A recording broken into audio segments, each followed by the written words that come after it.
ಸ್ನೇಹಿತರೆ ನಮಸ್ಕಾರ. ನಾವಿವತ್ತು ಅರ್ಕಲಗೋಡು ತಾಲೂಕಲ್ಲಿದ್ದೀವಿ. ನೀವು ನೋಡ್ತಾ ಇದ್ದೀರ ಅಡಿಕೆ ತೋಟ.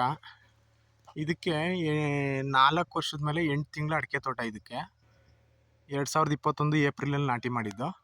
ನೀವು ನೋಡ್ತಾ ಇರ್ಬೋದು, ನಾವೀಗ ಲಿಕ್ವಿಡನ್ನು ಕೊಡ್ತಾಯಿದ್ದೀವಿ ಇದಕ್ಕೆ. ಡೆವಲಪ್ಮೆಂಟು ಮತ್ತು ಅರಳುದ್ರದಂಗೆ ಮತ್ತು ಕಾಯಿ ಹೊಡ್ಕೊ ಬರ್ದಂಗೆ ಗೊನೆ ಒಣಗ್ದಂಗೆ ನಾವು ಲಿಕ್ವಿಡ್ ಕೊಡ್ತಾಯಿದ್ದೀವಿ. ಲಿಕ್ವಿಡ್ ಏನು ಕೊಡ್ತಾಯಿದ್ದೀವಿ ಅಂತ ಅಂದರೆ ಬ್ಲೂಮು, ಪ್ರೀಮಿಯಮ್ಮು, ನೈಟ್ರೋ ಕಿಂಗು, ಸ್ಪ್ರೆಡಾಲ್ 90 ಸ್ಪ್ರೆಡಾಲ್ 90 ಇಷ್ಟನ್ನು ನಾವು ನೀರಲ್ಲಿ ಮಿಕ್ಸ್ ಮಾಡಿ ಡ್ರಮ್ಮಲ್ಲಿ ಹಾಕಿ ಎಲ್ಲದಕ್ಕೂ 1 ಲೀಟ್ರ್ ಹಂಗೆ ಅಪ್ಲೈ ಮಾಡ್ತಾಯಿದ್ದೀವಿ. ಬ್ಲೂಮ್ ಏನು ಮಾಡ್ತದೆ ಅಂತ ಅಂದರೆ ಫ್ಲವರಿಂಗ್ ಸೆಟ್ ಮಾಡ್ತದೆ, ಗರ್ಭ ಸೆಟ್ ಮಾಡ್ತದೆ. ಮತ್ತು ಪ್ರೀಮಿಯಮ್ಮು ಮೈಕ್ರೋಬ್ಸ್ನ ಜಾಸ್ತಿ ಮಾಡ್ತದೆ, ಎರೆಹುಳ ಸಂತತಿನ ಜಾಸ್ತಿ ಮಾಡ್ತದೆ. ಮತ್ತು ನೀವೇನು ಔಷಧಿ ಗೊಬ್ಬರ ಕೊಡ್ತೀರೋ ಅದನ್ನು ತಿಂದ್ಬಿಟ್ಟು ಬೇರಿಗೆ ಕೊಡೋ ಅಂಥ ಕೆಲಸ ಮಾಡ್ತದೆ. ನೈಟ್ರೋ ಕಿಂಗ್ ಏನು ಕೆಲಸ ಮಾಡ್ತದೆ ಅಂತ ಅಂದರೆ ಹ್ಯೂಮಿಕ್ಕು ಮತ್ತು ಮೈಕ್ರೋ ನ್ಯೂಟ್ರಿಯೆಂಟ್ ಇರ್ತದೆ ಇದರಲ್ಲಿ.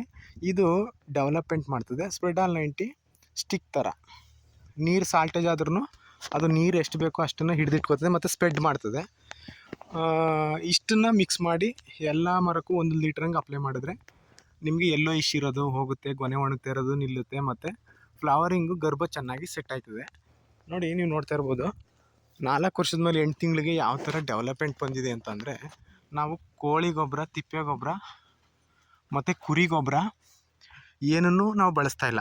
ಓನ್ಲಿ ಬರೀ ಗ್ರೀನ್ ಪ್ಲಾನೆಟ್ ಜೈವಿಕ ತಂತ್ರಜ್ಞಾನದ ಪೊಟ್ಯಾಶು, DAP ಮತ್ತು ಗ್ರ್ಯಾನುವಲ್ಲು ಮತ್ತು ಜಿಂಕ್ ಸಲ್ಫೇಟು ಮತ್ತು ಕ್ಯಾಲ್ಸಿಯಂ ನೈಟ್ರೇಟು ಇಷ್ಟನ್ನು ನಾವು ಬಳಸ್ತಾ ಇರೋದು.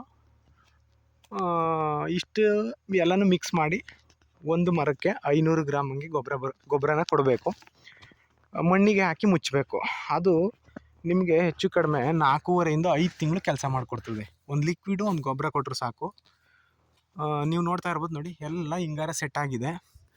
ಈ ಸರಿ ಒಂದು 3 ಕ್ವಿಂಟಲ್ ಹಸಿ ಅಡಿಕೆ ಬಂದಿತ್ತು.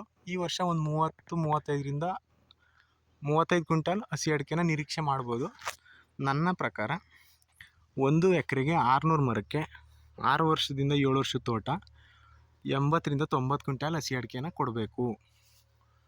ಮತ್ತು ಯಾವುದೇ ರೈತರು ಗೊನೆ ಒಣಗೋ ಸಮಸ್ಯೆ, ಅರಳುದುರುವ ಸಮಸ್ಯೆ ಮತ್ತು ಸುಳಿ ಕೊಳೆ ಇರುವಂಥ ಸಮಸ್ಯೆ, ಏನೇ ಸಮಸ್ಯೆ ಇದ್ದರೂ ನನ್ನ ನಂಬರ್ಗೆ ಕರೆ ಮಾಡಿ ಸಂಪೂರ್ಣ ಮಾಹಿತಿಯನ್ನು ಪಡಿಬೋದು.